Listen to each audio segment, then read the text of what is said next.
I'm recording this on Friday the 24th, so the anniversary was yesterday. And I wanted to talk about the Daleks in colour and a little bit about the other little treats and stuff we got yesterday. You'll notice that there's no Big Finish review today, if you've been following that series perhaps. Don't worry, that'll be back next week, but I thought there were, I didn't want to bombard the channel with videos, and there are enough things going on with the anniversary that I wanted to talk about. So I decided, and I've just not got around to listening to the story. I'm up to the genocide machine, and I just haven't listened to it yet. I haven't got around to it, so I thought, let's take a week off, focus on the anniversary, and we'll get back to it next week. But anyway, I wanted to do a little bit of a review for the Daleks in colour, probably not too long, but I wanted to talk about it because I watched this. Obviously I watched it last night when it came out. I watched it more or less as live. I was on the iPlayer, but I watched I went on to BBC4 and watched it as it came out, basically. And this is proved a little bit divisive, but personally, I thoroughly enjoyed it. It wasn't perfect, it wasn't without its flaws, but I think it really, really worked as a new interpretation of the story. If you watch my video about my classic Doctor Who DVDs, you'll know I have seen the original Dalek story. I believe I also mentioned in that that I watched the Peter Cushing films for the first time last year.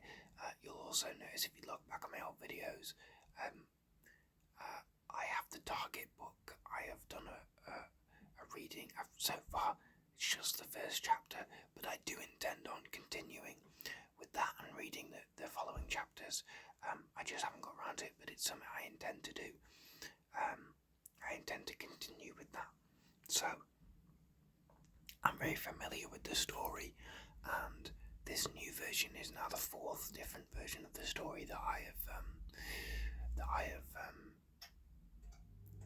encountered. It's the fourth version I've become familiar with, and I really, really liked it. I thought that the colours were vibrant, and you could tell that they took inspiration from the Peter Cushing movie version, but it didn't, it didn't feel like it was copying that version, but I really liked the vibrant, very saturated colours. When we first saw images,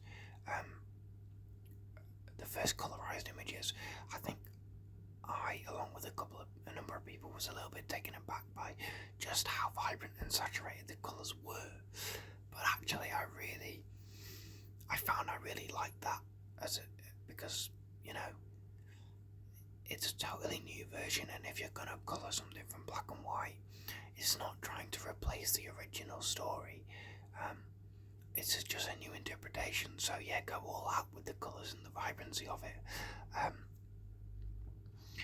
The other big thing that people that found a little bit divisive was the music. So this had a brand new score from Mark Ayres. I think it did include elements of the original score, but it was, for the most part, entirely new. And I know some people really didn't care for it at all, but personally, I really liked the new score. It surprised me because I was expecting, when we heard there was going to be a new score for this, I was expecting it to be more slight enhancements of the original score, as opposed to entirely new music. But I think in actuality, watching it, I think it works so much better with this new score, because it just kept up with the pace of it and the feel of it. It felt very intense. It did its job exactly, and it's a shame. I think that there's people that I've seen who didn't care for the music and didn't like it at all. It's also a shame because I've seen a couple of people who didn't like the music attribute it to Murray Gold. I think that's especially a shame because you'll know if you watch my review of the Children in Need short. I talked a little bit about Murray Gold's music in that and Murray Gold in general, and you'll know I wasn't a fan of the music in the Children in Need short, and I'm not a fan of Murray Gold coming back to the show. I'm a fan of a lot of his work previously. I think he's a great, accomplished composer, but I don't think he was the right choice for the composer now. I don't think he needs to come back. And it's a shame to see people attributing a musical score that I felt really worked and really fit and was really fun and unique and new and interesting, and people attribute that to Murray Gold, and saying that that's bad, but other music that I felt was a lot worse, a lot weaker, that is Murray Gold, people don't seem to have a problem with, and that's more my preference. But yeah, if you didn't know and you weren't keen on the music in this, it's not Murray Gold, it's Mark Ayres who composed this. But personally, I love the new music and I love the new edit. I know that people were a little bit surprised by some of the choices made in the editing, the way it used cross-cutting techniques and almost elements of flashback. I know for some people won't care for that, but again, this felt like a reimagining of the story and a reinterpretation for 2023, and so sometimes I can very much be a purist about things. You know, I've talked a little bit about, I'm sure I've mentioned about animations and how I'm not much of a fan of the animations, redesigning characters and redesigning elements and not really fit into the original televised versions. So sometimes I can very much be a purist for how things were originally, but in this instance, I felt that the reimagining, the re-editing, the new music, the vibrancy of the colours, it all worked to make something that felt new. And I thought that this was a real success. I loved the little montage at the end, which I think featured a colorization of a clip from every single Hunnell story, if I'm not mistaken. That was really fun, really interesting. And we know they're working on another one. At the moment, it seems like it's probably going to be The Tomb of the Cybermen, which I actually watched that again just the other day. I'd not watched it in a long time. I watched it again. It's a good story. It's I don't think it's aged brilliantly, and I'm not a big fan of the Cyberman voices in that story, but it is very good. So it'll be interesting to see that reimagined as a new version, a colorized version. It'll be interesting to see what they do there. But those are my basic thoughts on the Daleks in colour. I really enjoyed it. I know some people were surprised they kept as much of the cave stuff as they did, but it's still important for the story, and a lot of it was cut out, so you know. But yeah, I felt that this was a real triumph, and it's great, you know, because I've not been massively enthusiastic about the show recently. I've started to get a little bit more excited, and I've started to get the buzz for it again. But this was it was great to watch something that really just thoroughly entertained me and made me really excited about the show again. I haven't been excited about the show for a while, unfortunately, and this was just great. It was great, you know, especially after the Children in Need sketch, which I didn't care for at all. It was great to have something that I thoroughly enjoyed it. I really, really loved it. Yeah, bring on some more. I'd love to see other stories. Yeah, we saw, and I'll talk about this in a minute, in a little trailer for the 60th anniversary, we saw the colorized clips of Troughton in Doom of the Cybermen, and a little bit of the Dalek invasion of Earth. I really like the Dalek invasion of Earth, so I'd love to see that colorized. But basically anything they want to do, I'll be interested in. So yeah, the Daleks in colour gets a big thumbs up from me. I really enjoyed it. As for some of the other stuff we got for the anniversary, we got a couple. Well, first of all, we got a little preview clip of the Star Beast, which, yeah, really got a lot. It really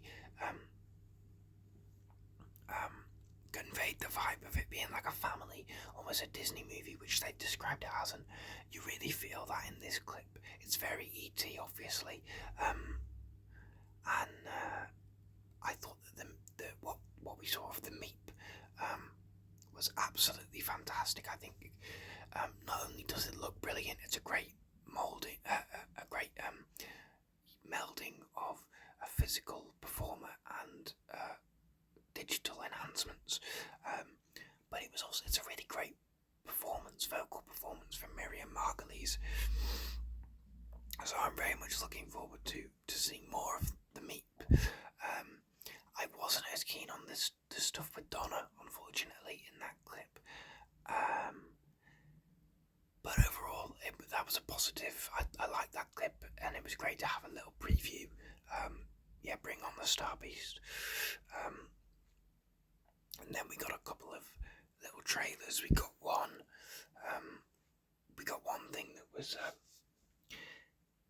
like 60 years in 60 seconds, which at the very end we got a little clip of Shooty and Millie Gibson, which looked intriguing. We also got a trailer narrated by Paul McGann, which had those aforementioned colorized clips in there, and also, again, a couple of shots of Shooty and Millie, which is fun to see. It's nice to see them in stuff, and we're getting glimpses of them now. There was that water effects light show in Cardiff, which looks intriguing. That'd be a cool thing to go and see. But I don't have much to say about that. And the only other thing I can think of majorly that I wanted to touch on, there was a repeat of An Adventure in Space and Time after the Daleks in Colour on BBC4. Now, I didn't stick around to watch it. I like An Adventure in Space and Time. I really love that. I consider it a film. I love that film.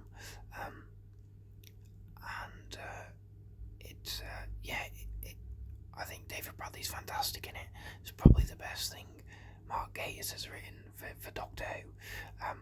But of course, the big thing yesterday, which I wish I kind of had stuck around and watched it, because I think it caught people off guard a little bit, and it was a nice surprise, is that it's got Shooty Gatwa in it now.